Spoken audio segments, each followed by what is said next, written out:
kan ngepeci. Kalau di halang aku kui gondrong bisa. Pakai background pilkada serentak ini ya. Videonya kan Bu. Idul Fitri juga masih.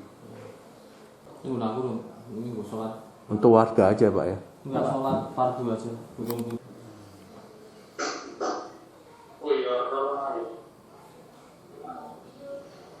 Pak, sampai saat ini rencana untuk Pilkada 2020 ini akan terlaksana atau tidak Pak?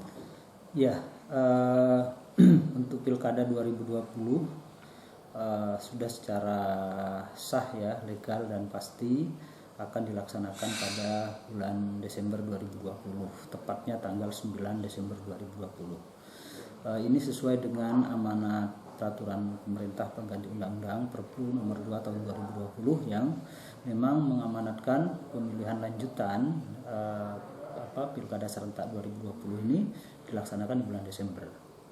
Dan KPU setelah menggelar rapat dengan pendapat dengan Kemendagri, kemudian DPR, Komisi 2, DKPP, Bawaslu memutuskan tanggal yang dipilih yaitu Rabu 9 Desember 2020. Ini sudah pasti itu. Nah, kalau sampai saat ini Pak, persiapan dari KPU DIY sendiri Pak untuk pilkadanya gimana Pak? Ya, kalau persiapannya, saya kira setelah ditetapkan tanggal 9 Desember kita semua langsung ya, menyiapkan segala kebutuhannya. Baik menyangkut regulasinya, menyangkut SDM-nya, menyangkut anggarannya, semuanya kita siapkan. Dan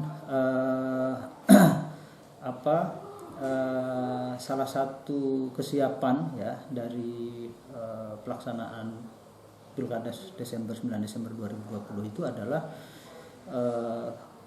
kita sudah memulai kembali ya semua kegiatan tahapan pemilihan lanjutan ini per tanggal 15 Juni hari ini ya. Per tanggal 15 Juli hari ini kita mulai dengan KPU juga sudah menerbitkan peraturan KPU nomor 5 tahun 2020 tentang tahapan, program dan jadwal pemilihan lanjutan ini. Kemudian KPU juga sudah mengeluarkan surat ya, keputusan nomor 258 ya. Nah, keputusan ini tentang penetapan pemilihan lanjutan sekaligus di situ penetapan pemilihan dimulai 15 Juni sekaligus di situ mencabut ya SK 179 ya yang keluar di bulan Maret lalu yang itu menunda ya, SK penundaan itu dicabut kemudian diterbitkan SK 258 sebagai dimulai kembali tahapan lanjutan per 15 Juli ini. Nah, yang kedua persiapannya juga itu sisi regulasi. Yang kedua dari segi SDM kita semua di 3 kabupaten Bantul, Sleman dan Gunung Kidul yang akan pilkada ini mulai mengaktifkan kembali badan ad hoc.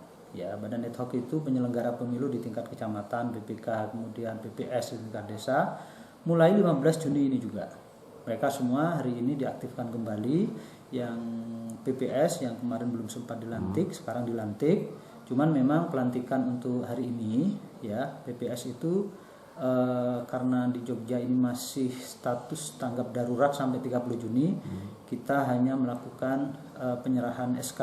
Ya, pelantikannya dengan cara penyerahan SK dan ini sudah diatur oleh KPU ya melalui surat edaran 441. Jadi itu dari segi SDM. Nah, kemudian setelah ini tahapan yang paling dekat setelah diaktifkan PPK PPS, mereka akan melakukan verifikasi faktual calon perseorangan dan kemudian pemutakhiran data pemilih. Ya, jadi itu. Jadi kita semua hari ini per 15 Juni ini kita konsolidasi semua di 3 kabupaten itu untuk memulai kembali tahapan lanjutan pemilihan serentak 2020. Oke. Pak, kalau dilihat Pak tantangan untuk 2020 ini dari pihak KPU tantangan apa Pak yang terbesar Pak? Ya, memang sesuai dengan kesepakatan di rapat dengar pendapat di DPR ya bahwa tahapan pemilihan lanjutan ini bisa dimulai ya, termasuk juga ini saran dari gugus tugas COVID nasional, dengan syarat ya harus menerapkan protokol COVID-19 secara ketat. Jadi semua tahapan ini harus menerapkan protokol COVID. Misalkan dengan semua petugas kita di lapangan menggunakan masker, kemudian penutup wajah. Mereka kita bekali juga dengan hand sanitizer, ya. Dan mereka juga harus menjaga jarak. Misalkan ketika melakukan verifikasi faktual dukungan yang itu dilakukan secara sensus, ya. Itu mereka harus menjaga jarak, bertemu dengan masyarakat pendukung itu, termasuk ketika coklit nanti harus menjaga jarak. Jadi physical distancing ini harus diterapkan secara ketat. Ini syarat mutlak ya dalam pelaksanaan pilkada di era kenormalan baru ini. Ini yang paling penting karena bagi KPU pilkada ini bagian dari menyelamatkan kedaulatan rakyat. Tetapi keselamatan rakyat itu juga penting untuk kita selamatkan, kita jaga. Karena itu pilkada 2020 ini adalah pilkada yang sehat, kemudian rakyat juga selamat. Kira-kira itu. Terima kasih Pak.